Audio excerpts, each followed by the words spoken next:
Dosja e grupit të Shullazit, një prej organizatave më jetëgjata dhe më sfiduese për drejtësinë shqiptare, është mbyllur me plumba jashtë burgut dhe me dënime të rënda brenda tij.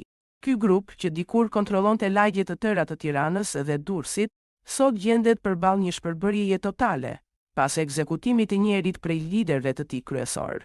Zanafilla, një grup i strukturuar mbi dhunën dhe gjobvënien, Emiliano Shullazi, u bë një emër i njohur për policinë që prej vitit 1999. Aktivitetet e tij fillestare nisën me trafikun e drogës dhe armëmbajtjen, për të shndruar më pas në një model korporate kriminale që bazohej te gjobvënia, shtrëngimi për dhënje pasurie. Ndryshe nga bandat e tjera, Shullazi dhe bashkëpunëtori i tij më i ngushtë, Gilmando Dani, synonin asetet të qëndrueshme. Rasti më i bujshëm ishte ai i ish Hotel Volgës në Durrës, ku përmes shantazhit ndaj biznesmenit Ylvi Beqa, ata arritën të siguronin pjesë të pronësisë së godinës historike. Misteri ashensorit të vdekjes, shkurt 2005. Edhe pse Shullazi i dënuar me 7 vite e 4 muaj burg për trafik droge, përfunduar në 2011, hijet e errta nga e kaluara e ndiqnin atë. Vajdim Lamaj, në shkurt 2005, një atentat me tritol në ashensorin e një pallati, vrau biznesmenin Vajdim Lamaj dhe Artan Arsin. Zbardhja e krimit, fal dëshmisë së bashkëpunëtorit të drejtësisë, Luftar Reçi, SPAK arriti të lidhte Shullazin me këtë ngjarje, duke vërtetuar se ai kishte siguruar eksplozivin dhe kishte koordinuar vrasjen si pjesë e një aleance me bandën e Lulzim Berishës.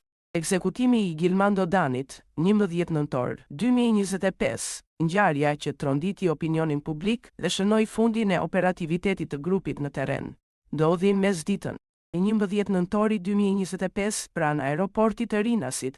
Atentati Gilmando Dani, i cili ishte liruar nga burgu në tetor 2024, pasi shleu dënimin prej 12 vitesh, po lëvizte me një mjet tip Benz në pronësitë e Elvis Kosovës.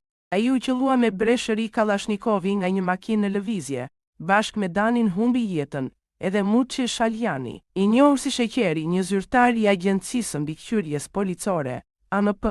Prania e tij në makinë zbuloi lidhjet e thella të Danit me strukturat e shtetit pas daljes nga qelia. Pistat e hetimit, SPAK, shkurt 2026, po heton nëse vrasja erdhi si hakmarrje për ngjarjet e vitit 2005 apo për prishjen e pazareve të reja të kokainës që Dani kishte nisur të krijonte në Barcelonë, Spanjë. Antarët kryesor të grupit janë Emiliano Shullazi, lideri ose strategu, ndodhet në burg. Izolim 41 bis, nën akuzë për vrasje.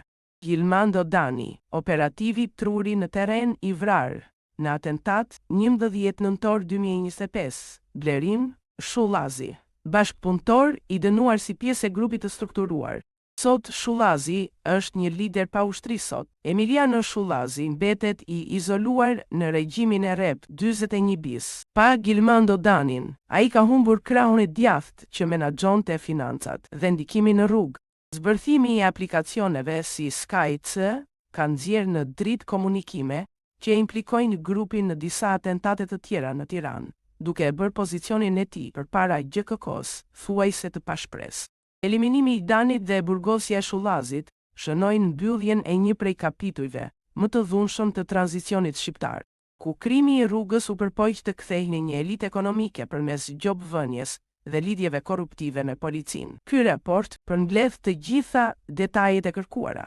A dëshiron që të përgatis një analizë specifike mbi dëshmitë e SKUAICC